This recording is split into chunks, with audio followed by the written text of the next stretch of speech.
Joining us today is Mr. Tracy Porter of Keathly's Landscape and Nursery out of Ponca City.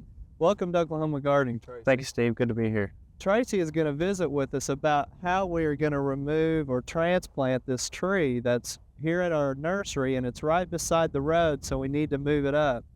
And Tracy and them had us do a little bit of preliminary work by printing off some of the branches here that you can see to get the equipment around it. But Tracy, tell us, first of all, when is the best time for homeowners to transplant trees like this? Well, Steve, actually, the best time to transplant one of your trees in your yard or your residence is usually in the spring or the fall. That's when you get your best survivability rate. But we do go ahead and transfer in the winter and in the summer also. Okay, but the spring and fall would be the best when they're chances? dormant, right? Okay, when they're dormant. And plus, they'll have a chance to go ahead and get established before the summer hits. Okay. Well, Tracy, we mentioned that the reason we were moving this tree is because it's right beside the road and it's in the way and we don't want to lose a tree. Tell me some more reasons why homeowners might want to move a tree this big. Well, Steve, sometimes a homeowner plant his tree when it's smaller, too close to the house, too close to the driveway. And when they get larger, they either have to cut them down or move them. And most generally, it's cost effective to go ahead and move it instead of have somebody cut it down by another tree. Okay. As well as people buying trees from other locations and moving them into the landscape. Yes. Well, Tracy, tell us kind of in a step-by-step procedure how this works. Where do we start and how does the procedure work? Okay, there's two ways to do it. If you're having a tree transplanted in your residence from place to place, first we go with the tree spade, we dig the receiving hole. We take that dirt and we place it by the tree, which we're going to pull the tree out.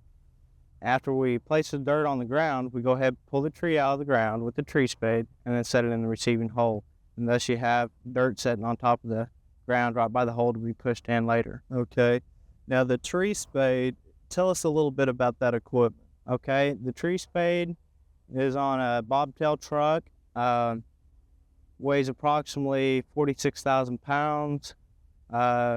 Whenever we're going into yard, we're always real careful to not damage your lawn. We sometimes get a few ruts, but it's usually not that bad. First off, he lowers the spade to the ground, backs up, digs a receiving hole by driving the spades all the way into the ground, picks that up, and then, like I said, there's two ways of doing it. He could take that back to the nursery if you're buying a nursery tree, and then bring a tree back and then transplant that tree into your yard. Well, Tracy, you mentioned too that it's cost effective. What is a homeowner looking at in getting a tree like this transplanted? Most generally, if you're doing it in your residence, your own tree, it's $125 an hour. And if it's out of Ponca City, we do have mileage time. It's $1.25 a mile one way. Of course, there's other costs associated with cleanup maybe and some maintenance. Yes, we do sell mulch put on top of the trees, which is a good idea. Sometimes we do have to do a little bit of dirt work, not often though. And sometimes there's just a little extras that need to be done, staking. If you've got a really large tree in a windy area, it's good to stake it. Well, you're bringing up some good points, Tracy. What about after the tree is transplanted in the location they want? What kinds of maintenance do the homeowner need to do to make sure that tree survives? Okay, the most important thing would be the watering. You need to get a deep root watering, which means you need to put the hose on top of the tree right next to the trunk and just let it soak for quite a while. Don't let it run too fast, just kind of let it drip in for about 45 minutes to an hour. Do that about twice a week. You can lightly fertilize through the growing season, and a good mulch is also an excellent idea.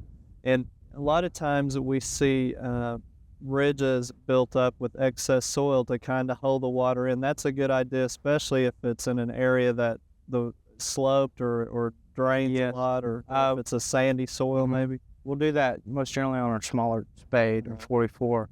But on these bigger trees, unless they're setting too far above the ground, if they're setting in the ground, they're going to be okay. There's really no need to do that. So water's the most important thing. And fertilizing really not until the growing season, until the tree gets established. I just fertilize it lightly. Okay. Tracy, one more thing that I thought of too is there's going to be some damage on the branches. Proper pruning and just general care of the tree is going to have a lot to play on its survivability too. But what is the survivability on transplanting trees this big? Well, to give you an example, we transplanted on a project 300 trees, and it even went lapsed over into the summertime. We had a 97% survivability rate on that, and the trees range from anywhere from 6 to 9 inches in diameter. How big would you say this one would be, Tracy? I'd say this one here is going to be approximately 9 inches in diameter. Well, hopefully you've gotten some ideas on transplanting trees. And Tracy, we want to thank you for being on Oklahoma Gardening today. As you can see, it really is a cost-effective, and now is a great time to do this. So thanks again, Tracy. We appreciate your comment. Thank you, Steve. We hope you've enjoyed this classic from the Oklahoma Gardening Vault. Remember, even though these tips and techniques are timeless, there's always something new to learn in the world of gardening. By subscribing to both Oklahoma Gardening and OK Gardening Classics, you'll have access to a wealth of gardening knowledge, both classic and contemporary.